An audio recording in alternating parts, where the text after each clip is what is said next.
fast, focused, and fearless. Here's everything you need to know this rush hour of June 3, Monday. I'm Riza Diaz.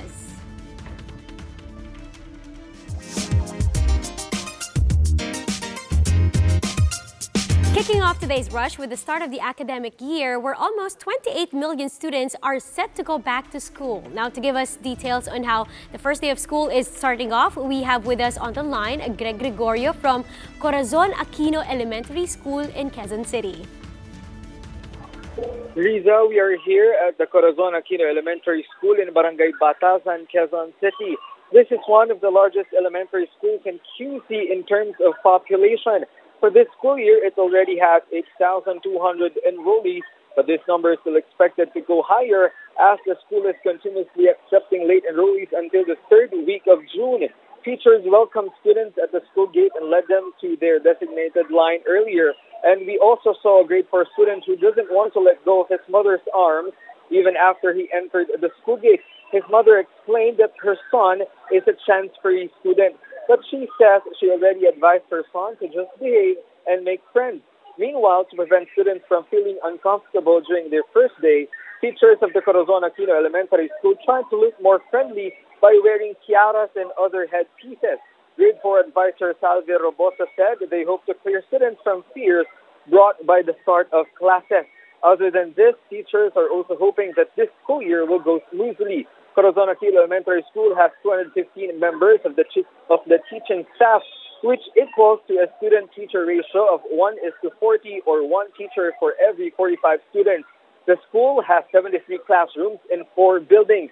They also implement morning and afternoon school shifts to accommodate thousands of students.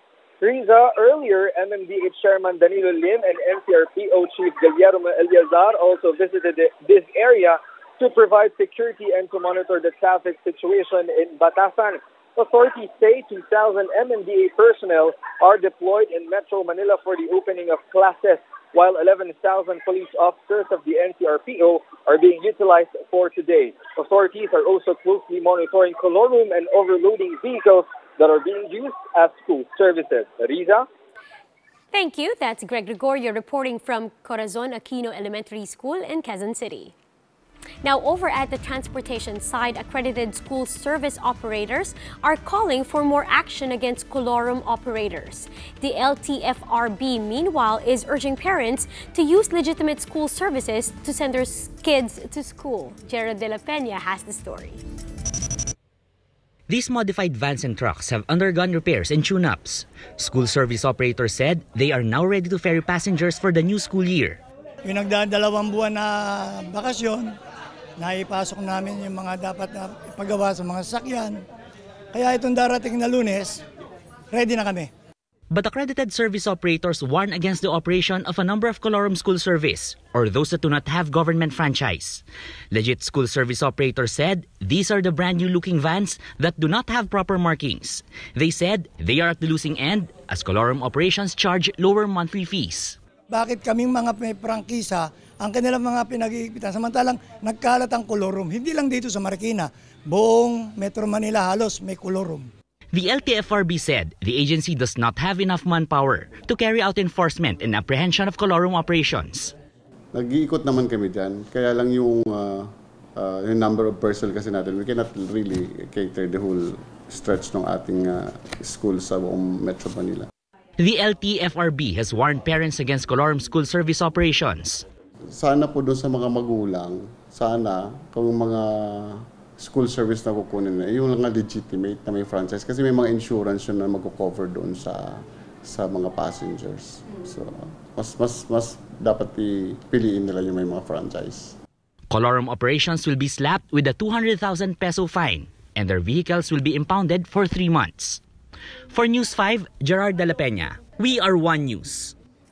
Here are the biggest stories from the dailies. Philippine Star reports that the NCRPO will provide security and assistance to students who are victims of bullying in line with the opening of the classes today.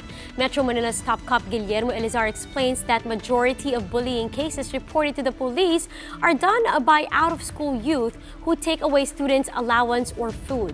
Now, because of this, Eliazar assigned 5 district directors to act on students' bullying complaints. This from Pangmasa. The AFP says the Abu Sayyaf is no longer holding anyone captive. This allows the military to conduct full-scale operations without the fear of the terrorist group using hostages as human shields during crossfire. AFP Western Mindanao Command made this statement after the Abu Sayyaf killed Dutch national Edward Horn, who is believed to be the group's last kidnapped victim. And Filipino Star Ngayon reports that U.S. visa applicants are now required to submit their social media profiles. This move by the U.S. State Department is part of the Trump administration's enhanced screening of potential immigrants and visitors to the North American country. Now, aside from social media accounts, visa applicants must also submit email addresses and phone numbers they used over the last 5 years. Meanwhile, President Duterte doesn't want the U.S. having anything to do with talks on the disputed areas of the West Philippine Sea. He believes the United States and China put together in the same room will only yield no progress. JC Cosico has the report. Government must comply with President Duterte opened up about territorial issues in the West Philippine Sea during his working visit to Japan. There, the chief executive suggested that a third party may be key to solving maritime rows with China, but he insists it can't be the U.S. There has to be somebody not identified with any country that China does not like. Because there will never be a sort of an American-China talking seriously about territories. It will just end up in a shouting match. Duterte also urged China to immediately come up with a binding guideline in the South China Sea in order to ease regional tension. He also questioned China's claims in the disputed waters. I love China. It has helped us a bit. But it behooves upon us to ask, is it right for a country to claim the whole ocean? Or we just leave the high seas as it was during the old days of international law? Duterte has since declared an independent foreign policy upon assuming the presidency in 2016, although the administration's recent moves appear to favor China. And with an ongoing trade war between China and the U.S., Duterte joins other country leaders, hoping for a truce between the two. The U.S., on the other hand, insists it has a role to play in maintaining stability in the Asia-Pacific region. U.S. Ambassador to the Philippines Sun Kim says their main goal is to urge claimants, including China, to refrain from taking aggressive actions that would be against international law. Meanwhile, aside from business and trade deals reaching over 280 billion pesos, Japan has also pledged cooperation with the Philippines in the areas of defense and maritime security. For News 5, JC Cosico, We Are One News. Heads up, students, don't forget to bring your umbrella for the first day of school. Rain showers and thunderstorms are likely over Visayas and Mindanao. Now, because of the intertropical convergence zone or the merging of the winds from the northern and southern hemispheres. While in Luzon, isolated rain showers and thunderstorms are also possible, especially in the afternoon and in the evening.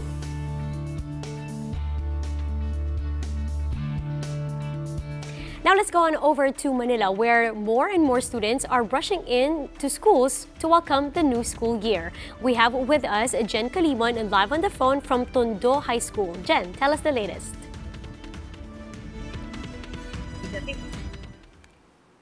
Jen?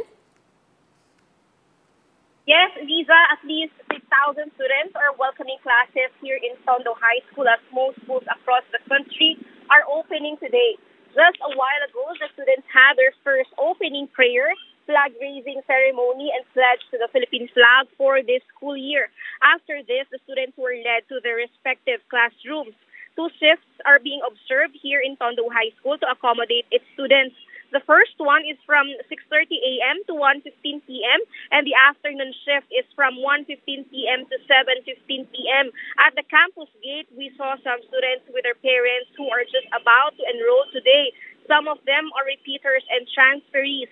Meanwhile, some parents are complaining because they were told that their children cannot be accommodated because their kids are overaged to be grade 7 students.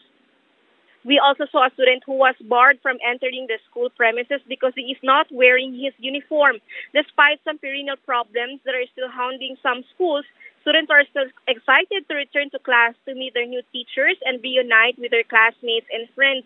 The administration of Tondo High School says it still needs more support from the government to maintain and provide more classrooms.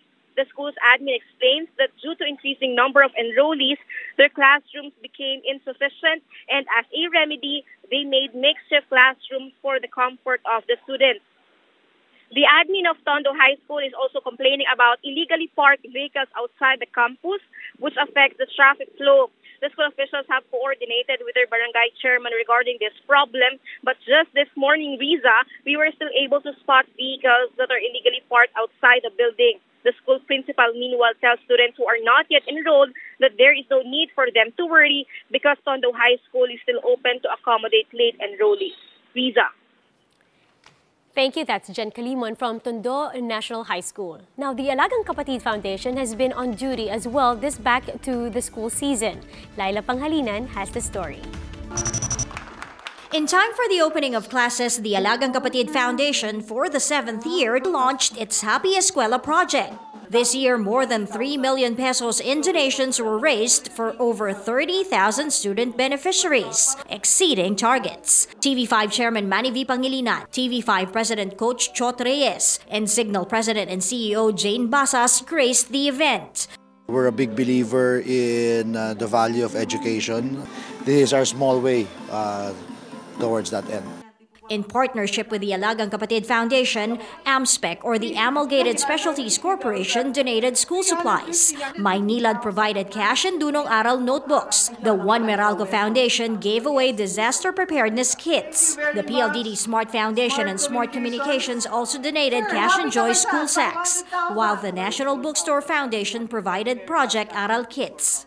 I think most of the corporations in the Philippines are actually engaged in some form of CSR program affecting the education of our people. No?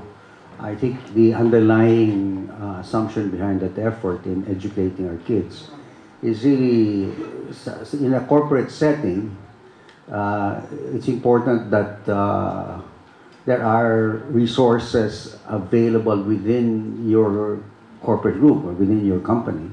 Among the students who have received and will continue to receive support for the school year are the Lumad children of Davao del Norte. Kami po ay nagpapasalamat sa patuloy na suporta at pagbibigay sa amin ng mga supplies, school supplies, kagaya ng ballpen, papel, notebook, at hindi lang yan, pati medicine kits at medicine dahil sa Alagang Kapatid. Dahil po nung una, yung ginagamit po namin ng pagsulat ay uling, dahon. Kaya sobrang nagpapasalamat po kami sa may magandang loob, may magandang puso na tumutulong sa amin. The past 7 years, I guess it's an approximate total of 90,000 school children. Ito po ay doon sa mga calamity areas na binabalikan natin and in the conflict areas na pinupuntahan natin. About 1,000 public elementary schools po yan, nationwide rin.